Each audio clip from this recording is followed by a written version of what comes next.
Menganalisis, modifikasi, serta menerobos masuk ke dalam sistem komputer dan jaringan, baik untuk keuntungan pribadi atau dimotivasi oleh tantangan. Nah, ada dua macam hacker nih, yaitu white hat dan black hat. Pasti pada tahu kan? Yaudah, white hat adalah orang yang memiliki keahlian dalam bidang komputer dan juga mampu membuat program komputer yang lebih baik daripada yang telah dirancang sebelumnya, dan juga tanpa merusaknya. Nah, sedangkan black hat itu kebalikannya. Peretas yang mengakibatkan kerugian pihak tertentu seperti mengubah tampilan situs suatu website, defacing, menyisipkan kode-kode virus, dan menggunakan celah-celah keamanan yang belum diperbaiki oleh pembuat software yaitu bug untuk menyusup serta merusak suatu sistem. Nah, kali ini pantasnya aja akan membahas 6 hacker yang keren di Indonesia. Yaudah teman-teman, sebelum kita mulai video ini jangan lupa untuk klik tombol subscribe di bawah ya untuk membangun channel kecil ini agar besar seperti channel-channel tetangga. Oke, ini dia videonya. 6. Sultan Haikal. Sultan Haikal merupakan salah satu anggota dari grup hackers Gantengers Crew yang ditangkap karena kejadian keren loh, yaitu meretas website besar di Indonesia, tiket.com, yang dirugikan sebesar 4,1 miliar rupiah dan juga website Citylink yang dirugikan 2 miliar rupiah. Wah, gede banget ya. Yang mana dari hasil aksi pembobolan ini, kawanan pelaku kemudian menjual tiket-tiket curian tersebut ke masyarakat untuk menarik minat pembeli. Mereka menjualnya dengan harga diskon 30-40%. Wah, otak bisnis ya.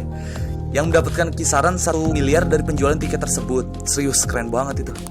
Karopenmas Divisi Humas Polri, Brigjen Pol Rikwanto, mengatakan bahwa dari pemeriksaan ketiga tersangka, Haikal selaku pembobolan membobol lebih dari 4.600 situs. Di antaranya situs milik Polri loh, situs milik pemerintah pusat dan daerah, dan juga beberapa situs luar negeri dan bahkan situs ojek online juga loh. Keren kan? 5. Yogi Nugraha. Yogi Nugraha yang lebih dikenal dengan nama Bio6 ini pernah membuat heboh Malaysia loh di usianya yang ke-19 tahun. Yogi pernah mematikan jaringan internet negara jiran tersebut. Wah, kacau ya. Selain Malaysia, Singapura juga menjadi korbannya. Korban apa tuh, Bang? Korbannya Bio6, Neng. Cinta mulu nih si Neng. Nah, banyak data penting nih milik militer Singapura yang dia dapatkan. Setelah Yogi meretas dan masuk ke dalam servernya, kabarnya Yogi juga menjadi salah satu pejuang tanah air yang melawan Australia dalam cyber war beberapa tahun lalu dengan melakukan defacing sekitar 1.700 web dan blog dari negara kanguru itu hanya waktu 2 hari saja. Aduh, keren ya. Uniknya, Yogi tidak pernah belajar atau kursus secara resmi bagaimana cara untuk melakukan peretasan. Dia hanya belajar secara otodidak dengan membaca berbagai sumber yang didapatkannya dari Google. Sumpah keren banget.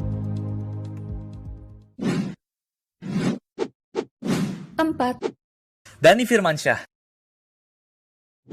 Dhani Firmansyah atau yang dikenal dengan Snaxer, dia pernah mencoba mengetes keamanan dari situs kpu.go.id, tapi akhirnya dia gagal.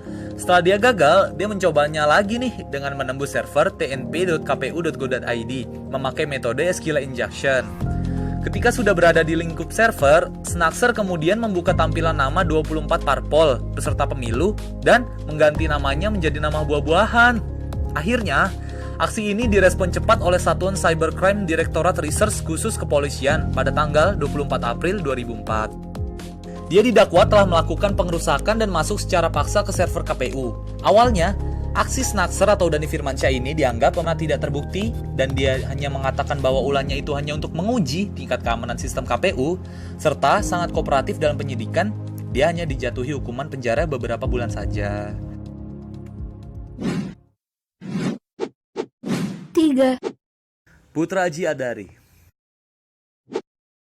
Belakangan ini, warga Indonesia dihebohkan loh dengan berita terbobolnya situs NASA yang mana pelakunya merupakan seorang hacker asal Indonesia yang berusia 15 tahun. Mungkin udah pada tahu ya. Oke, namanya yaitu Putra Aji Adari, seorang siswa SMP Islam yang bisa dikatakan jauh dari dunia komputer.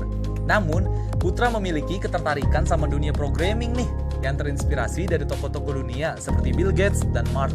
Bahkan, Jim Giovedi dan Kang Ono juga menjadi idolanya.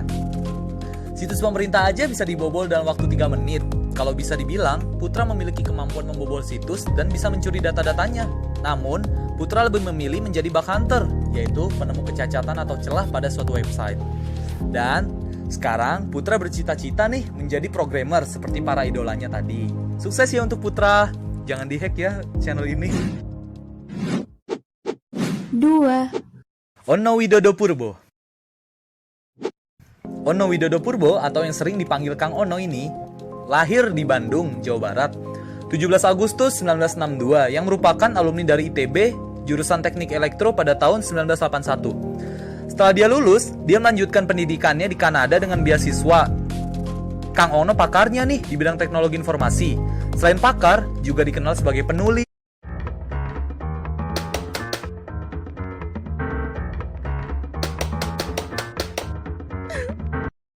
pendidik, dan pembicara di acara seminar. Sebagai aktivis, Kang Ono juga dikenal dalam upayanya memperjuangkan Linux. Karya inovatifnya diantara lain adalah Wajan Bolik sebagai upaya koneksi internet murah tanpa kabel dan Erwinet sebagai jaringan komputer swadaya masyarakat untuk menyebarkan internet murah serta penerapan OpenBTS. Hebat kan? Beruntung tuh istrinya Kang Ono. Linux aja diperjuangin, apalagi cinta pada istrinya. So sweet deh abang. Bukan abang, Neng, tapi Kang Ono.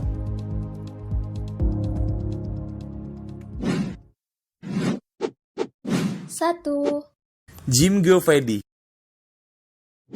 Siapa sih yang gak kenal dengan hacker yang satu ini? Iya, Jim Giovedi. Jim Giovedi adalah hacker asal Indonesia yang lahir pada tanggal 28 Juni 1979 di Bandar Lampung, yang mampu meretas satelit dan mampu merubah arah satelit itu sendiri.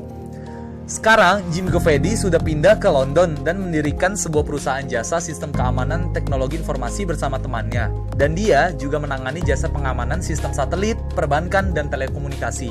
Pada tahu gak? Nggak tahu bang. Belum ngomong, Neng, abang, sabar. Oh, oke deh. Jim tuh cuma seorang lulusan SMU loh, dan belajar teknik hacking secara otodidak. Lagi-lagi otodidak, keren kan?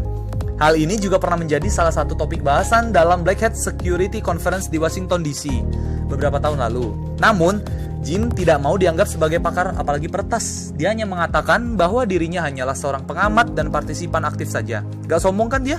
Udah keren, gak sombong lagi. Nah, yang keren nih, pada tahun 2004, ia diminta KPU untuk mencari tahu pelaku penjebol pusat data penghitungan suara pemilu dan berhasil. Keren gak? Kira-kira snackser atau bukan ya itu? Nah, itu dia 6 hacker keren dari Indonesia. Dan mungkin di video selanjutnya kita akan membahas hacker-hacker keren lainnya loh. Suaranya bakal ganti lagi loh. Oh iya,